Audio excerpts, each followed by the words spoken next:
Sveiki, draugai, bičiuliai. Norėjau tokį pranešti šiandien žinią, kad sekmadienį pranešiu tokią svarbę žinią. Bet nuvažiavau į polikliniką pasidaryti kardiogramą ir dabar nemokamai su greitaja važiuoju į ligoninę.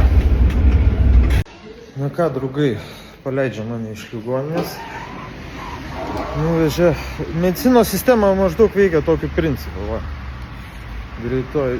Medicinos sistema veikia tokiu principu, kad pamatė, jam kilo polikliniko įtarimų, iškvietė greitąją, atvežė mane.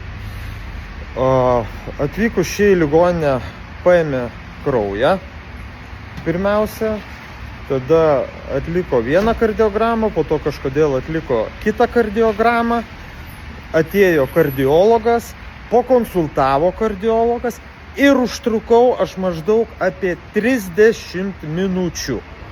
Tai 30 minučių užtruko, o dabar vėl važiavo manęs taksas pasiimti. Tai vat per 30 minučių mane pilnai prakonsultavo kardiologas, surašė šeimos daktarui siuntimą, visus kitus dokumentus ir, žodžiu, sėkmingai važiuoju namo. Viskas gerai. Mūsų taip lengvai nenugalės. Iki.